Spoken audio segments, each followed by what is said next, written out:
শুভ সকাল আমার প্রিয় বন্ধুরা।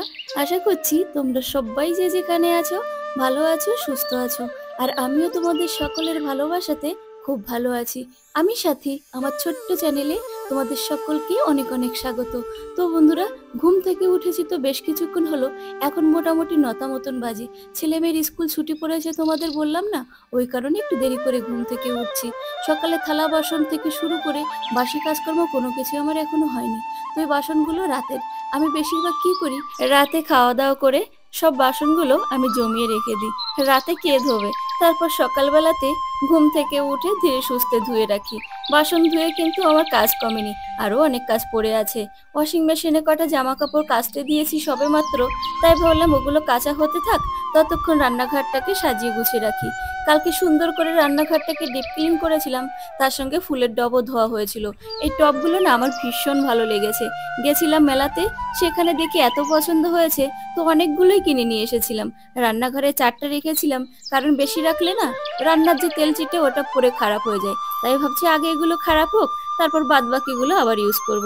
তো বন্ধুরা দেখো, কথা বলতে বলতে আমার জামা কাপড় ধোয়া হয়ে গেছে, তার সঙ্গে বাইরের স্পেসটাকেও সুন্দর করে ধুয়ে নিয়েছি।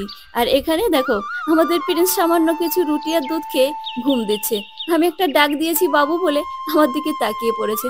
তারপর দেখো আবার চোখ বুজে গেছে ঘুমানোর জন্য। রাতের বেলাতে না একদমই ঘুমোয় না, আমরা সবাই ঘুমিয়ে থাকি। বাইরে গিয়ে দেখি ও বাইরে দিয়ে ঘোরাঘুরি করছে।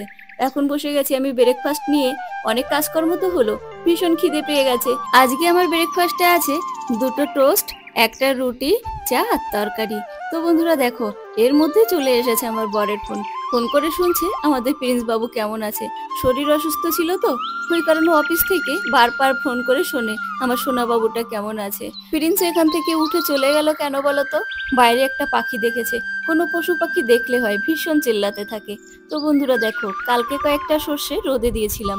এই সর্ষেগুলো এবার আমি কলকাতা থেকে নিয়ে এসেছি। আমার মা কিনে রেখেছিল, 1 কিলো এনেছি।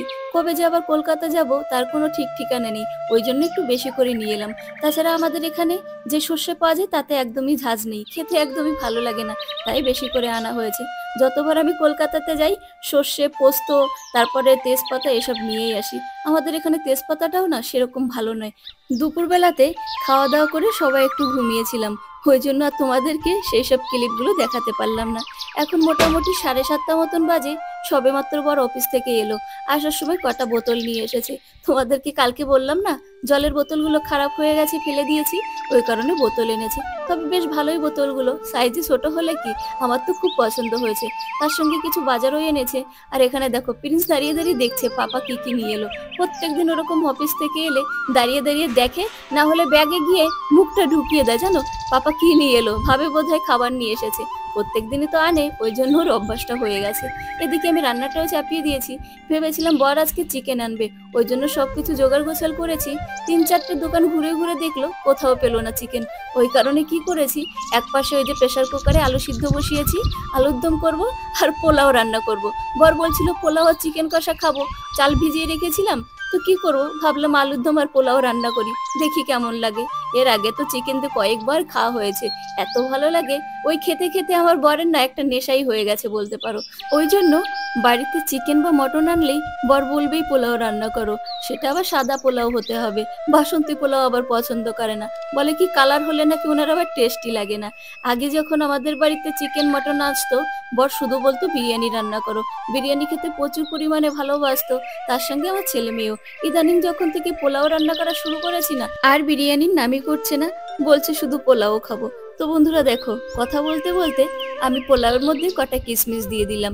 পোলাও রান্না করতে গেলে ওর মধ্যে কিশমিশ আর একটু সামান্য চিনি দিয়ে দিলে মিষ্টি মিষ্টি লাগে, তাতেই খেতে খুব ভালো লাগে। আমি পোলাও একদম সিম্পল ভাবে রান্না করি, কাঁচা জিরে, কাঁচা লঙ্কা বাটা, একটুখানি গোটা গরম মশলা, ঘি, মিষ্টি দিয়ে, আর অন্য কিছু দিতেই লাগে না। তো বন্ধুরা, আজকে আমাদের রাতের মেনুতে আছে পোলাও, আলুর দম আর একটা পেঁয়াজ কুচিয়ে নিয়েছি। বাড়িতে শশা নেই, বরকে যে আনতে বলবো সেটাও ভুলে গেছিলাম, ওই জন্য। বর খেয়ে বলছে চিকেনকেও কিন্তু হার মানাবে তোমার আলুর দম, এত ভালো হয়েছে। যাই হোক বন্ধুরা, চিকেন দিয়ে খাওয়া আর আলুর দম দিয়ে খাওয়া একই কথা হলো বলো? না পেয়ে খেতে হচ্ছে, কি করব। তোমাদের বললাম না, আমার মাছ মাংস না হলে একদম চলে না, কিন্তু আমার বর ওনার আবার ওসব দিকে কোনো লক্ষ্য নেই, শুধু ওনাকে মাটন দাও, না হলে সবজি দিলেই চলবে বা ডাল।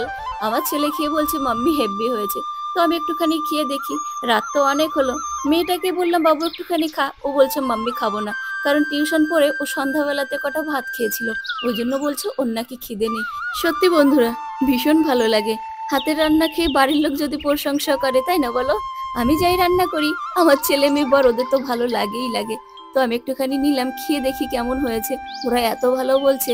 তো আমি হাত দিয়ে আলুর পিসটা ধরতে গিয়েছিলাম, খুব গরম ছিল। তো খেয়ে সত্যি আমারও ভীষণ ভালো লেগেছে, কারণ এতে সব রকমের মশলা দিয়ে রান্না করেছি তো, ওই জন্য। তারপর এর মধ্যে একটুখানি বাটারও দিয়েছিলাম। সব বন্ধুরা নিশ্চয়ই একটা জিনিস লক্ষ্য করেছো, আমরা কিন্তু নিচেই বসে খাই, মানে মেঝেতে। ডাইনিং টেবিল নেই, কারণ আমাদের এক রুমের ফ্ল্যাট তো। যদি ডাইনিং টেবিল এনে ওখানে পাতানো হয় তাহলে জায়গার কম পড়ে যাবে, ওই কারণে আর কেনা হচ্ছে না। দেখি ভগবান যদি চায়, যখন বড় সড়ো ঘর হবে বা দুটো তিনটে রুম হবে, তখন ডাইনিং টেবিল অবশ্যই কিনবো। তাছাড়া আমাদের বাড়িতে তো আছে, ওই জন্য দুঃখ হয় না। তো বন্ধুরা, তোমরা তোমাদের মূল্যবান সময় নষ্ট করে এতক্ষণ সময় ধরে আমার ভিডিওটি সম্পূর্ণ দেখেছো, তাই আমার তরফ থেকে তোমাদের সকলকে আন্তরিক প্রীতি ও অনেক অনেক ভালোবাসা। এভাবে আমাকে সাপোর্ট করো, সাথে থেকো। আর ভিডিওটি যদি তোমাদের ভালো লেগে থাকে, লাইক দিয়ে চ্যানেলটি সাবস্ক্রাইব করো। সবাই ভালো থেকো, বাই বাই।